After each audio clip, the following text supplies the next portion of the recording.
Hello everyone, welcome back to our channel. आज हम करेंगे अपना last episode of 7 days challenge to learn English. As we have done in the previous videos, इस video में भी grammar होगी, vocabulary होगी, इंटरेस्टिंग टिप्स होंगे और प्रैक्टिस एक्सरसाइजेस होंगी with some additional topics for you to cover and also some book recommendations for you to read to improve your English. So stick around till the end. And now let's get right into the video. So our first exercise is vocabulary building. So the first word is tenacious. Tenacious.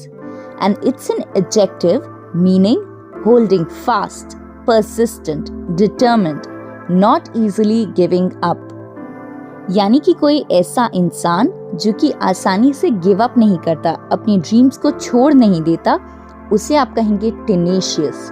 और ये एक ऐसा word है जो कि आप अपने आप को डिस्क्राइब करने के लिए, जो बहुत सारे टेलीफोनिक और रेगुलर इंटरव्यूज में आपसे पूछा जाता है, उसके लिए ये आप एक वर्ड यूज कर सकते हैं। Even on your CV, this looks pretty good. Next word है apathy. Apathy. And it means a lack of interest, enthusiasm or concern. Indifference. इसको हिंदी में आप समझ सकते हैं निष्ठुरता के भाव से। जैसे आप इमेजिन करें कि कोई क्रूएल सा रिच आदमी गरीबों के बारे में क्या सोच रहा है, वो उनके बारे में कंसर्न्ड ही नहीं है। वो लैक ऑफ इंटरेस्ट, आप उस डायरेक्शन से अगर समझेंगे तो आप एपैथी का मतलब समझ पाएंगे। नेक्स्ट वर्ड है पैराडाइम। पैराडाइम, जी की साउंड नहीं आती, पैराडाइम कहते हैं। ये एक नाउन है और इसका मतलब है टिपिकल एग्जाम्पल और पैटर्न ऑफ समथिंग, एक मॉडल। यानी कि अगर किसी चीज का कोई बहुत सेट पैटर्न बन जाए तो हम उसे कह सकते हैं पैराडाइम। इसके साथ वर्ड यूज होता है शिफ्ट, पैराडाइम शिफ्ट, यानी कि एक चेंज, पूरे उस पैटर्न में अगर कहीं कोई चेंज आता है कोई बहुत बड़े लेवल पे, तब हम उसे कहते हैं it's a paradigm shift. Next word prudent. Prudent, और इसका मतलब है showing care and thought for the future, cautious, sensible. यानी कि कोई ऐसा इंसान जो कि बहुत थॉटफुल है, जो बहुत समझ बूझ के काम करता है, बहुत कॉशियस है अपने एक्शंस को लेकर, उसके लिए आप वर्ड यूज कर सकते हैं prudent. This is another word that you can use while describing yourself during an interview. Last word, inherent. Inherent. And it means existing as a natural and permanent quality or characteristic. तो किसी इंसान की जो एकदम natural quality हो, उसे आप उसकी इनहेरेंट कैरेक्टरिस्टिक कह सकते हैं, उसका इनहेरेंट बिहेवियर कह सकते हैं। कोई बहुत गुस्सा करता है तो गुस्सा ही उसका इनहेरेंट क्वालिटी हुई। कोई बहुत हेल्पफुल है तो बीइंग जेनरस उसकी इनहेरेंट कैरेक्टरिस्टिक हुई। अब मूव करते हैं अपनी नेक्स्ट एक्सरसाइज पर, that is read with me. इसमें आपको एक पैसेज मिलेगा which I will read slowly so that you can read along with me, and एक बार हमारा कंप्लीट हो जाए then you can pause the video and read the entire thing again in a much faster pace so that आपकी और ज़्यादा practice हो जाए. So let's begin. In our rapidly changing world, adaptability has become an inherent quality for success. The prudent individual, aware of the need to navigate the evolving landscape, understands that the old paradigm no longer suffices. In the face of apathy and indifference, those who are tenacious stand out as they persistently seek new solutions and are unyielding in their commitment to positive change. These tenacious souls redefine the paradigm, infusing it with a fresh energy and a renewed sense of purpose, proving that inherent resilience and forward thinking are the keys to progress in our dynamic society. Now you can pause and read the entire thing again. And we will move on to our next exercise, that is practice the synonyms. So our first question is, what is the synonym for pervasive? Rare, widespread, hidden या finite? And the answer is widespread, जो चीज हर जगह हो, pervasive. Next one, what is a word that is synonym for ephemeral? Lasting, fleeting, eternal या permanent? And the answer is fleeting. Fleeting moment होता है, उसे कहेंगे ephemeral. Next, which word is a synonym for mellifluous? Mellifluous. Grating, harmonious, inconsistent या jarring? If you remember, ये पिछली एक video में हमने वर्ड का मतलब भी सीखा था. mellifluous यानी harmonious, harmonious, जिसकी आपको साउंड अच्छी लगे उसे कहते हैं mellifluous. Next, what is a synonym for ubiquitous? Ubiquitous. Scarce, present everywhere, limited या uncommon? And the answer is present everywhere. जो चीज सब जगह present हो उसे आप कह सकते हैं ubiquitous. And the last question is, which word is a synonym for obfuscate? Clarify, confuse, simplify या illuminate? And the answer is confuse. किसी को आप confuse करते हैं ऐसी hard language use करके, आप उसका word use कर सकते हैं obfuscate. And this brings us to our next exercise, that is practice the antonyms, यानी कि opposites. Alright, so the first question is, what is the antonym for brave? Cowardly, fearless, timid या confident? याद रखें, antonym का मतलब है उल्टा, opposite ढूंढना है. तो आंसर हो जाएगा cowardly, cowardly. Next one, which word is an antonym for victory? Achievement, success, defeat या triumph?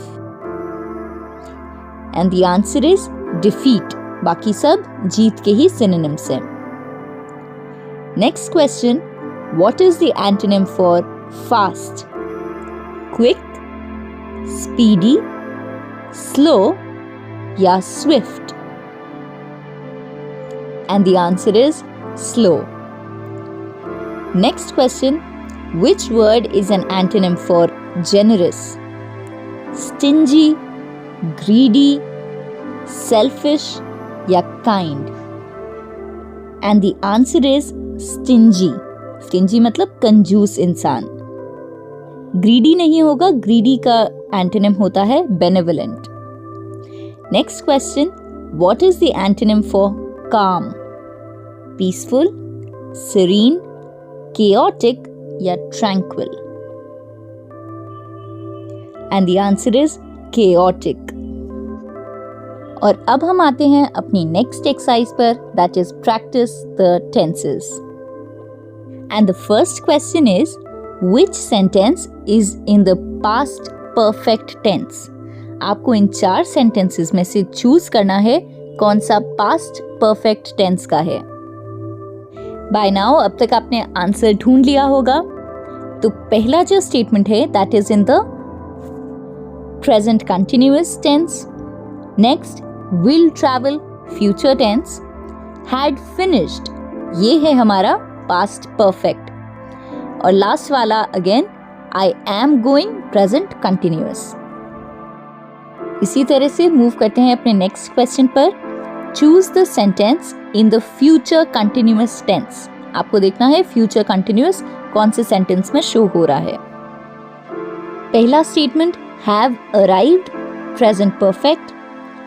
Next statement, she will visit her grandmother, future but simple future. Third sentence, I was reading a book, past के साथ continuous tense.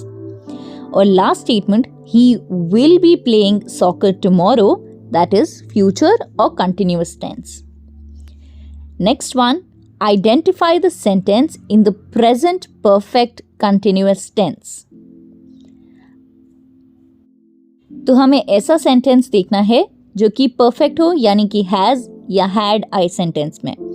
Present है, present perfect है, इसलिए सिर्फ has आएगा, पर उसके साथ कंटिन्यूअस भी है तो वर्ब के साथ आईएनजी आएगा। तो ऐसा सिर्फ एक ही सेंटेंस में है, हैज बीन कुकिंग डिनर, तो वही हो जाएगा हमारा answer. Next question, which sentence is in the past simple tense? I have lived there for 5 years, present perfect. They are going to the movies, present continuous. She visited the zoo last Saturday, ये हो गया हमारा simple past, which is the answer. और last sentence, he will be eating lunch, that is future continuous. Last question है, choose the sentence in the present continuous tense. इसमें आपको देखना है present कंटिन्यूअस कौन सा वर्ड शो कर रहा है, और इसका आंसर आप मुझे कमेंट्स में बताइए कि which of these statements displays the present continuous tense. And now we come to our next exercise, that is idiom, जो आपकी लैंग्वेज में ऐड करते हैं कलर, टेक्सचर और बनाते हैं उसको इंटरेस्टिंग। तो आज का idiom है the fruit of one's labor. And this idiom refers to the results or rewards that come from the hard work or effort. It signifies that the positive outcomes we achieve are a direct consequence of our dedication and diligence. यानी कि हमारे मेहनत और प्रयास के परिणाम जो होंगे वो हमारे पूर्ण वचन हैं, और हमारे परिश्रम से ही हम पॉजिटिव परिणाम, पॉजिटिव रिजल्ट हासिल कर सकते हैं। तो अगर आपको अपनी मेहनत का, अपने परिश्रम का फल देखना है तो उसके लिए आपको हार्ड वर्क भी करना पड़ेगा, आप उससे पीछे नहीं हट सकते।